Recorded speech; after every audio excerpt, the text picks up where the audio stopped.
خاموش ہو کے دکھاؤ ذرا. ابھی آواز ہے.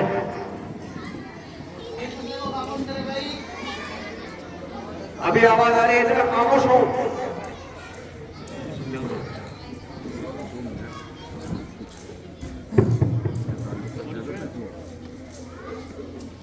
بسم اللہ الرحمن الرحیم وبہ نستعین. وقت بہت مختصر ہے.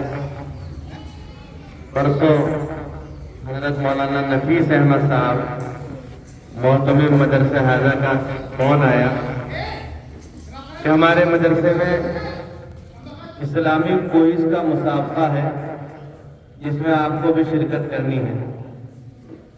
میں نے اس کو اپنی سعادت سمجھا اور دراصل میں یہاں جو حاضر ہوا ہوں وہ دیکھنے کے لیے. گزشتہ سال بھی پروگرام ہوا تھا یہاں, اس وقت اچانک اس دن کوئی عارضہ پیش آ گیا تھا, اس لیے حاضری نہیں ہو سکی تھی. بہرحال یہاں حاضری ہوئی اور بہت ہی زیادہ مسرت اور خوشی ہوئی. میں حضرت مولانا نفیس احمد صاحب محتمم مدرسہ حاضہ کو اس کے لیے ایک بار یا 100 بار نہیں 1000 بار مبارکباد پیش کرتا ہوں کہ آپ نے پورے ضلع کے مدارس کے لیے ایک نمونہ پیش کیا ہے. ہمارے مدارس میں اس طرح کا نظام ہونا چاہیے اور اب تو وقت کی ضرورت ہے. ہمارے بڑے اکابر بھی اس طرف متوجہ فرما رہے ہیں.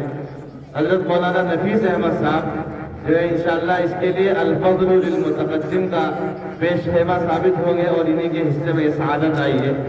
مجھے امید ہے کہ جو مدارس یہاں کے ذمہ داران اساتذہ یہاں حاضر ہیں, تشریف فرما ہے, وہ بھی اس طرح کے پروگرام اپنے یہاں منعقد کریں گے. ذرا کی لمبی گفتگو کا وقت نہیں ہے. میں ادارے کے ذمہ دار اور تمام ہی اساتذہ, طلباء, طالبات, ٹیچرز کو مبارکباد پیش کرتا ہوں. بالخصوص جیسا کہ اس پروگرام کے ناظم رہے حضرت مولانا مفتی محمد شاداب صاحب, ماشاءاللہ بڑے متحرک فعال نوجوان عالم دین ہیں. اللہ انہیں سلامت رکھے, نظر بد سے محفوظ رکھے. اور تمام طلباء بھی مبارکباد کے مستحق ہے. جو جیتے وہ بھی, ایسے ہارا کوئی نہیں حضرت یہاں, کیونکہ جتنے بھی مسابقے ہوئے ہیں, راؤنڈ ہوئے ہیں, سب راؤنڈ میں جو فیصلے ہوئے ہیں ظاہر سوالات سے ہوئے ہیں, اس لیے کوئی بھی ہارا نہیں. سب طلباء جیتے ہیں. بس یہ ایک انعام کی سلسلے میں آپ کہہ سکتے ہیں. اس لیے بہرحال سبھی آپ مبارکباد کے مستحق ہیں.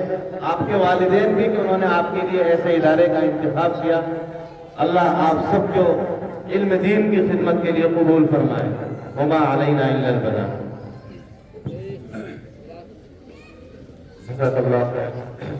مفتی صاحب نے خاص طور سے حوصلہ افزائی کی, اللہ ان کو جزاک خیر عطا فرمائے.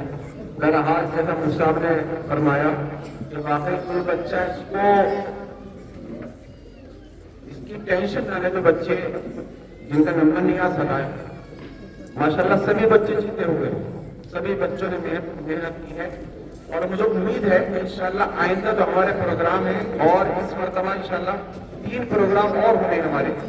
ایک 25 تاریخ میں پروگرام طے ہو چکا, وہ ایک جلسہ ہے, بڑا جلسہ ہوگا انشاءاللہ. اس میں ہمارے حفظ کے کلاس کے بچے حافظ قرآن کرے ہیں, تقریباً 10-11 بچے ہیں شاید. ان کا انشاءاللہ پروگرام ہے 25 نومبر کو, وہ بڑا پروگرام ہے. اس کے بعد ایک سائنس کا پروگرام اور اسکول کے بچوں کا, ایک پھر اینول فنکشن ہوگا.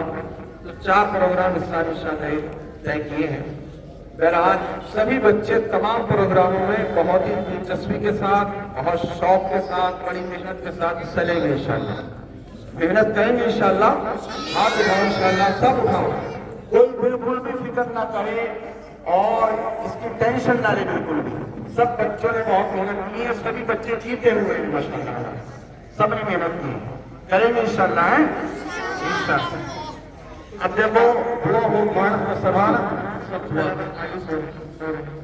نہیں, ماشاءاللہ دیکھو مایوس ہونے کی ضرورت نہیں بچوں کو. کچھ بچے آنسو میں دیکھ رہا ہوں, لیکن یہ مایوس ہونے کی بات نہیں ہے.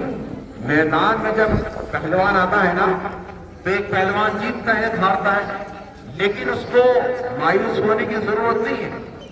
یہ کوئی مایوسی کی بات نہیں, بلکہ یہ ایک ہمارے لیے سبق ہے آئندہ کے لیے کہ الحمدللہ محنت کی تھی ہم نے, آئندہ اور زیادہ محنت کریں گے انشاءاللہ. اللہ کے یہاں تمہیں جو محنت کا صلہ ملے گا وہ پورا کا پورا ملے گا انشاءاللہ, اسے ایک کم نہیں ہوگا. سمجھے بھائی؟ اس لیے مایوس ہونے کی ضرورت نہیں، انشاءاللہ آئندہ پھر پروگرام ہو اس میں حصہ لیں گے، ٹھیک ہے انشاءاللہ، اس میں مایوس بالکل نہ ہو۔ اب دیکھو انعام دیے جائیں گے، مختصر دعا ہوگی چند لفظوں کے ساتھ بس، اس کے بعد